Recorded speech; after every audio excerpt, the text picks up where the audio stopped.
नमस्कार, मैं हूँ इंद्रानी तालुकदार। कैसे हैं आप लोग? उम्मीद करती हूँ कि आप लोग बहुत अच्छे होंगे। मैं भी आप लोगों की कृपा से बहुत अच्छी हूँ। आज मैं आप लोगों से बात करने वाली हूँ नवरात्रि के बारे में। आप लोगों को सबको पता है कि साल में 4 नवरात्रि आते हैं, जिसमें 2 नवरात्रि जो चैत्र महीने में आता है और शारदीय महीने में आता है वो बहुत ज़्यादा पॉपुलर है और घर की मैक्सिमम जो है औरतें इस व्रत का पालन करते हैं। जैसे हमारी सोसाइटी में होती है कि नवरात्रि आती तो व्रत रखते हैं, घट स्थापना करते हैं, ये सारी चीज़ें करते हैं। लेकिन 2 नवरात्रि और भी है जिसे कहा जाता है गुप्त नवरात्रि। आज के इस एपिसोड में मैं बात करने वाली हूँ गुप्त नवरात्रि के बारे में, जो माघ महीने में आता है और आषाढ़ महीने में आता है। और अभी इसी महीने में अभी जून 26 से स्टार्ट होने वाला है। इस नवरात्रि में वाराही देवी का पूजा किया जाता है। खैर, आज मैं इसकी हिस्टोरिकल बैकग्राउंड में तो नहीं जाऊंगी। एक वीडियो और बनाऊंगी जिसमें मैं नवरात्रि की हिस्टोरिकल बैकग्राउंड कैसे हुआ, क्या है, क्यों पूजा जाता है, क्यों वाराही देवी को पूजा जाता है, क्यों दुर्गा माता को पूजा जाता है, हर एक चीज़ डिटेल में बताऊंगी। लेकिन ये आज का जो एपिसोड है वो एपिसोड बेसिक के लिए जो है नवरात्रि साधना के बारे में है।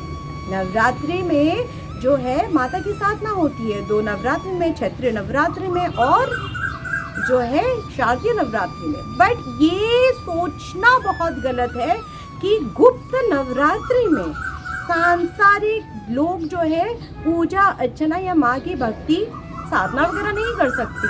क्योंकि मैंने ये चीज़ देखा है, लोग कहते हैं अरे वो तो तांत्रिकों की है नवरात्रि। देखो, ऐसा कुछ नहीं। जो इंसान माता के साथ जुड़ना चाहते हैं और वो भी बहुत इंटेंस लेवल में, वो गुप्त नवरात्रि की साधना ज़रूर से ज़रूर करे। क्योंकि उस वक्त का जो एनर्जी है वैसा एनर्जी शायद ही कभी होगी। बहुत ज़्यादा इंटेंस एनर्जी होती है माँ माँ के साथ। वही एक टाइम रहता है 2 नवरात्रि के टाइम सबसे ज़्यादा, जहाँ आप माँ के साथ कनेक्शन महसूस कर सकते हो। ठीक है। और किसी लोगों की ज़िंदगी में बहुत ज़्यादा नेगेटिविटी है, उन लोगों की कोई विशेस है जो सालों से वो फुलफ़िल करने की कोशिश करते हैं, पूजा पाठ करते हैं, फिर भी नहीं होता है। पता नहीं कैसे उनकी कर्म खंडन ही नहीं हो पाता है। पता नहीं क्या है कि कर्म खंडन ही नहीं हो पाता है। तो वो इंसान अगर नवरात्रि की साधना करे तो उनकी जो है विशेष फुलफिल कर देती है माता रानी। क्योंकि मैंने आप लोगों को बताया है गुप्त नवरात्रि की जो साधना के जो एनर्जीज है इतना ज़्यादा स्ट्रॉन्ग है कि आपकी मनोकामना भी चुटकी भर में पूर्ण हो जाएगी और साथ साथ आप माँ के साथ एक इंटेंस रिलेशनशिप भी जो है एस्टेब्लिश कर सकोगे। जहाँ तक मेरी बात है, मैंने बचपन से नवरात्रि के व्रत रखा है। हाँ, गुप्त नवरात्रि के व्रत तो मैं भी नहीं रखती थी। जो 2 नवरात्रि आते हैं साल में, शारदीय नवरात्रि और चैत्र नवरात्रि, उसकी मैं व्रत रखती थी, दुर्गा सप्तशती की पाठ करती थी। माता के जो वैदिक मंत्र थे वो मैंने बचपन से ही किया है। लेकिन जैसे कि 10 महाविद्याओं के बारे में भी मुझे पता था, क्योंकि मेरा जन्म आसाम में हुआ है। तो आसाम में कामाख्या में 10 महाविद्याओं की मंदिर है। तो हम लोगों ने बचपन से वहाँ पूजा अर्चना वगैरह किया। लेकिन अगर मतलब जैसे कि कहते कि उनकी सारी स्टोरीज उनकी साथ मतलब उनकी 10 महाविद्याओं के पीछे का विज्ञान मुझे नहीं पता था। लेकिन जब देवी की कृपा हुई, क्योंकि सालों की पूजा अर्चना से जब देवी मेरे पर प्रसन्न हुई, तो देवी ने मुझे श्री विद्या मेरी ज़िंदगी में लाए। मुझे गुरु दीक्षा मिला श्री विद्या में। तो बहुत सारी नॉलेज मुझे मिलने लगी श्री विद्या के बारे में। जब से मैंने गुरु दीक्षा लिया श्री विद्या की, तब से मैं 10 महाविद्याओं के साथ बहुत ज़्यादा जुड़ने लगी। त्रिपुरा सुंदरी की श्री विद्या तो मैं करती हूँ, साथ साथ में 10 महाविद्याओं की जितनी भी देवी है उनके बारे में जानने की इच्छुकता मेरी बढ़ती गई। उनसे प्यार मोहब्बत का एक कनेक्शन हुआ। ये थी मेरी छोटी सी जो है स्पिरिचुअल जर्नी। लेकिन मैं आपको बता दूं, जो मुझे साधना के दौरान एक्सपीरियंस मिला, जो गुप्त नवरात्रि के साधना के दौरान जो एक्सपीरियंस मिला, शायद ही मुझे मिला होगा। मैं जब आई थिंक तो मैं 7-8 साल की थी, तभी से मैं नवरात्रि करती हूँ। तो बट व्रत नहीं रखती थी इतनी कम एज में, लेकिन मैं नवरात्रि वगैरह पूजा पाठ वगैरह थोड़ा बहुत जो छोटा बच्चे को पता है वो करती थी। उसके बाद मैं बड़ी हुई, 9-10 तक जाते जाते मैंने दुर्गा सप्तशती का पाठ करने लगी। लेकिन हाँ, वहाँ की दुर्गा सप्तशती तो इतनी ज़्यादा स्ट्रॉन्ग है कि वो सारी अनुभव मुझे होता था पहले। लेकिन जब से मैंने नवरात्रि, गुप्त नवरात्रि रखना शुरू किया, वो जो मैं बता नहीं सकती, उसके लिए मुझे एक सेपरेट से वीडियो बनाना पड़ेगा कि एक्सपीरियंस आपको बता देंगी माँ, आपको फील होगा। और ऐसा नहीं होता है कि कोई दर्शन इस तरीके की नहीं होती है कि माँ जो फिजिकल फॉर्म में दर्शन दे, लेकिन आपकी मेडिटेशन में ही या फिर आपके स्वप्न दर्शन या मेडिटेटिव स्टेट में आप जब रहते हो, तो जिस तरीके की दर्शन माँ देती है, वो चीज़ मतलब मैं बता नहीं सकती हूँ आपको। वो चीज़ आप जब करोगे, अगर सच्चे दिल से, आत्मा से आप जुड़ोगे माता से, तो आपको खुद ही रियलाइज़ होगा। और चीज़ें, टेक्निक है जो भी है, तंत्र मतलब टेक्निक, और मैं साधना की विधि भी आपको बता दूंगी बहुत आसानी से। ये साधना की विधि जो है यूट्यूब में कोई जनरली बता नहीं देता, लेकिन मैं सब चीज़ आपको डिटेल में बताऊंगी ताकि आप साधना कर सको, ठीक है। और ऐसे साधना कर सको कि आपका कोई दोष भी ना लगे। लेकिन आपको ये चीज़ें, ये साधना है, ये टेक्निक है, हमने कर लिया, माँ मिल गई, ऐसा सोच नहीं। भक्ति भाव और आत्मा से जुड़ना पड़ेगा। भक्ति भाव से, भक्ति से आप अगर वहाँ से जुड़ोगे तो हर चीज़ें आप रियलाइजेशन आपकी होगी। माता के साथ जो कनेक्शन है आप महसूस करोगे। चलिए, ज़्यादा बात नहीं करती हूँ, ज़्यादा लंबी नहीं बनाती हूँ वीडियो को। मैं अभी आपको बताती हूँ कि जो है गुप्त नवरात्रि की साधना आप कैसे करें, ठीक है। आपके पास माता का, मैं आपको गुप्त नवरात्रि की जो साधना है, त्रिपुर सुंदरी देवी की साधना के बारे में बात करूंगी, हाँ, ठीक है। इसीलिए सबसे पहले आपके पास माता, मतलब माता त्रिपुर सुंदरी की एक बहुत खूबसूरत सी फोटो, माँ तो है ही खूबसूरत, तो कोई भी फोटोग्राफ्स आप ले लो, एक फोटोग्राफ्स आप रख लो। साथ में आप शिव जी का भी फोटोग्राफ्स रख लो। अगर आपके पास शिवलिंग है, बहुत अच्छी बात है, मूर्ति है, बहुत अच्छी बात है। साथ में आप जो है गणपति भगवान की भी एक मूर्ति या फिर फोटोग्राफ्स जो है आप साथ में भी आप रख सकते हो, रख लो। सबसे पहले आपके पास कुछ फ्रूट्स होना चाहिए, कुछ मिठाइयाँ होना चाहिए, क्योंकि आपको माँ को आप अपने घर पे बुला रहे हो, राइट। तो आप माँ को ऑफर करोगे तो आपको जो है वो सारी चीज़ें होनी चाहिए, ठीक है। तो आप जो है माता के लिए कुछ फ्रूट्स रखो, गणपति के लिए कुछ फ्रूट्स रखो, सबके लिए कुछ रख दो। मैं आपको केस 1 by 1 बताती हूँ।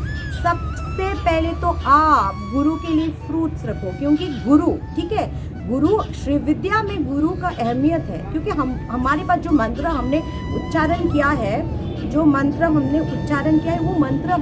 कैसे आए, हमारे लाइफ में कैसे आया, वो मंत्र कैसे आया, गुरु से आया। सबसे पहले गुरु हमारी जिंदगी में कौन है, मतलब शिव जी है, क्योंकि ये सारी जो श्री विद्या शिव जी से ही आया है ना। तो वो शिव जी जो है हम लोगों की दिव्य गुरु है। तो आप जो है शिव जी है। उसके बाद हमारे ज़िंदगी में जबकि सिद्ध गुरु, शिव जी ने दूसरे गुरुओं को दिया जो सिद्ध गुरु कहलाते हैं, सिद्ध गुरु। और उसके बाद जो है मानव गुरु, और ऐसे ऐसे करके हमारी जो फिजिकल फॉर्म में जिस गुरु ने हम लोगों को दिया उनके लिए। तो सारे गुरुओं को आप, सारे गुरु परंपरा के लिए जो है आप एक नैवेद्य अर्पण करो, ठीक है। आप गुरु के लिए नैवेद्य अर्पण करो, फिर दिया जलाओ। एक दिया जलाने से हो जाएगा, राइट। आप दिया जलाओ, ठीक है, दिया जलाओ, धूप जलाओ, और वो जो है नैवेद्य आप अर्पण करो, ठीक है। और आपके पास अगर कोई गुरु नहीं है तो सिर्फ आप शिव जी को ही ध्यान करो और शिव जी को बोलो कि हे शिव जी और सारे समस्त गुरुजन, आप मुझे अनुमति दे कि मैं साधना कर सकती हूँ, मैं माता की साधना कर सकती हूँ। आप आशीर्वाद दीजिए कि मैं माता की साधना कर सकूँ और हमारी साधना जो है सक्सेसफुल हो। ठीक है, तो आप इस तरह से प्रणाम करो। उसके बाद आप जो है अपने पूर्व पुरुष को, अपने पितरों को, अपने पितरों को जो है आप जो है फ्रूट्स हो या फिर कुछ मिठाई हो, जो भी आप चाहो और जो भी आप अफोर्ड कर सको, आप उनको चढ़ाओ। ठीक है, उनकी फ़ोटो की ज़रूरत नहीं है, आप ऐसे ही चढ़ा सकते हो। फिर पितरों को याद करो। आप 21 मिनट के लिए अपने मोबाइल में अलार्म लगा के रखो। ठीक है, 21 मिनट तक अलार्म लगा के रखो। फिर आप इस मंत्र का सॉरी मैं एक चीज़ मैं आप भूल गई, मैं गुरु का मंत्र आप लोगों को देना भूल गई। आप जब गुरु को पूजा करोगे ना, तो आप बोलोगे ओम क्लीम राम गुरुवे नमः। ये गुरु के लिए मंत्र है। फिर मैं पितृ के बारे में बोल रही हूँ।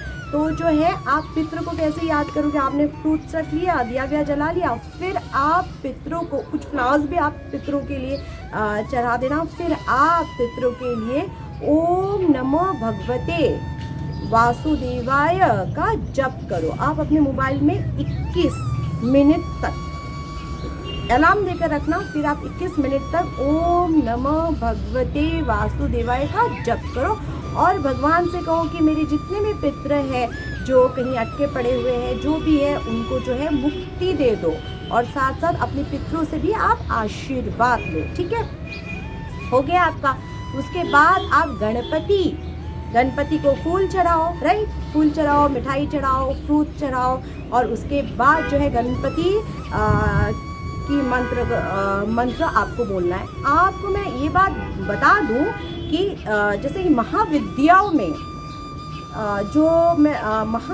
में जो है गणपति जो है, सबके सारे देवियों की गणपति जो है अलग अलग है महाविद्याओं में, और उनकी जो भैरव है वो भी अलग अलग है। जो श्री विद्या है, श्री विद्या में जो गणपति है वो मतलब कि जैसे कि हम लोग गणपति को पूजा घर पे बिठाते हैं या गणपति में गणपति को बिठाते हैं, वो गणपति का वो फॉर्म नहीं है।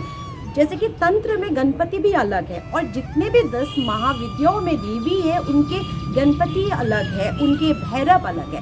तो जहाँ अब हम बात करें माँ त्रिपुरा सुंदरी की साधना के बारे में, तो माँ त्रिपुरा सुंदरी की जो गणपति है वो है महागणपति। उनका मंत्र है ओम श्रीम ह्रीम क्लीम ग्लौम गम गणपताय वरवरदा सर्वजनमे वसुमन्य स्वाहा। तो आपको ये मंत्र 21 मिनट तक बोलना है या फिर 108 माला का जप करना है। फिर आप जो है गणपति जी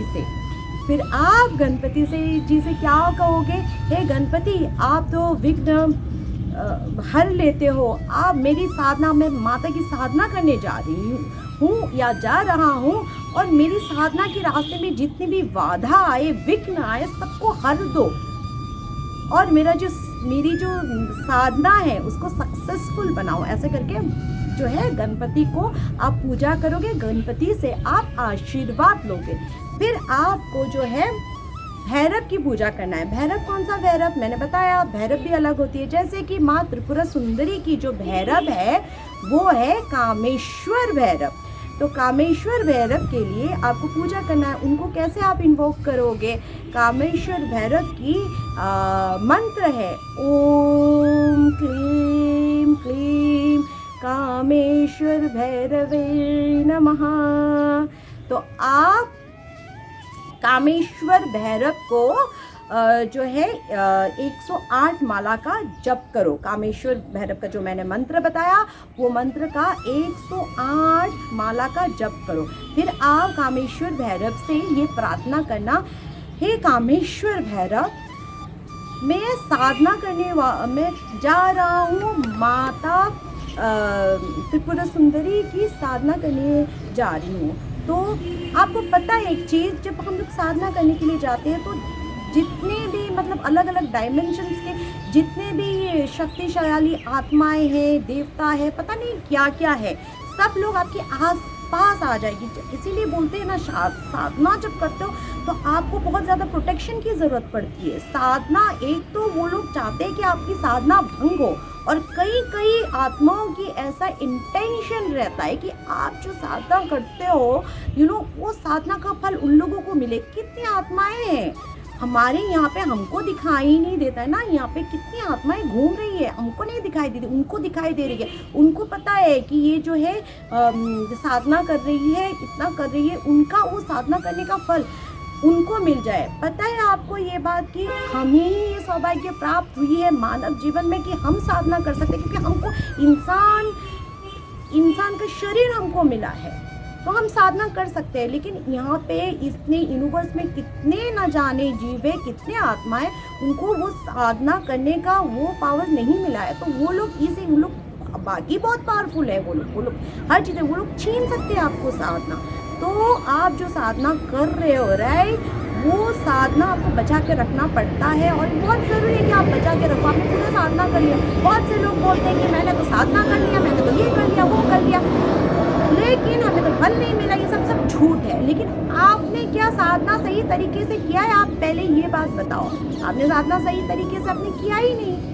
आपने जब सही तरीके से साधना नहीं किया, आपको रूल्स एंड रेगुलेशन नहीं मालूम है, क्योंकि आप गुरु के पास गए नहीं हो, तो आपको नहीं पता ये सारी चीज़ें, फिर आप कैसे ब्लेम कर सकते हो? इसीलिए जो है, आप कामेश्वर भैरव को ये प्रार्थना करोगे कि हे कामेश्वर भैरव, मैं माता की साधना करने जा रही हूँ या जा रहा हूँ, आप मेरी साधना को एक कवच प्रदान करें, ताकि मेरी जो साधना है, जो साधना मैंने किया है या करने वाली हूँ, साधना प्रोटेक्टेड रहे, और ये साधना का जो फल है सिर्फ और सिर्फ मुझे ही मिले और किसी को ना मिले। आप ऐसे प्रे करना।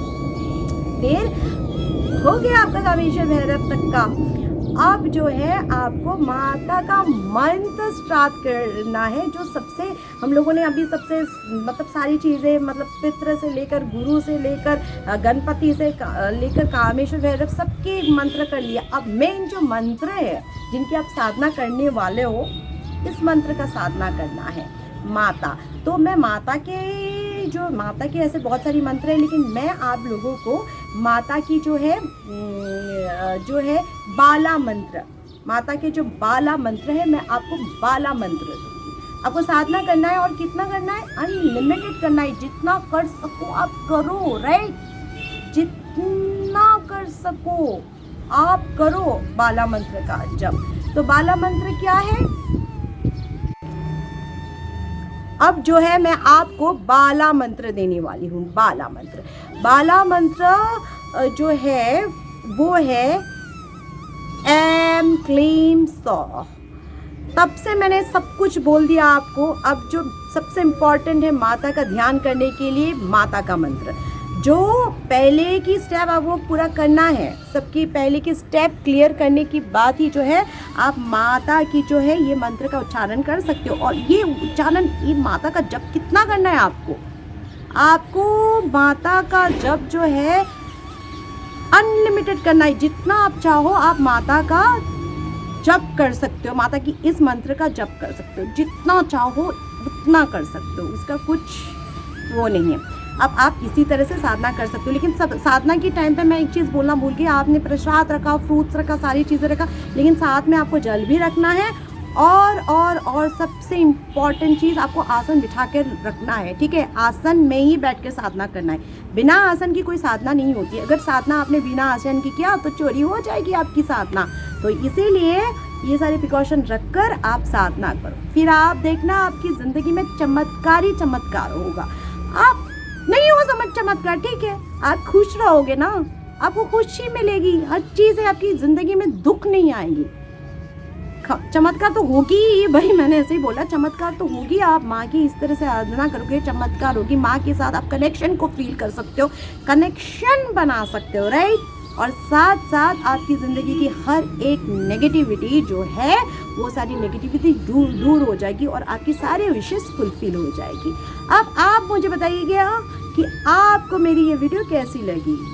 अगर आपको मेरी ये वीडियो अच्छी लगती है तो मेरी वीडियो को लाइक करें, शेयर करें और कमेंट्स में लिखें जय माँ ललितांबिका। अगर आपको मेरी वीडियो अच्छी लग रही है या आप मेरी स्पिरिचुअल जर्नी में मेरे साथ जुड़ना चाहते हो या फिर इसी तरीके की स्पिरिचुअल नॉलेज को लेना चाहते हो तो आप मेरे चैनल को सब्सक्राइब कीजिए। मैं फिर मिलूंगी एक नए टॉपिक के साथ। मुझे दीजिए इजाज़त। जय माँ ललितांबिका।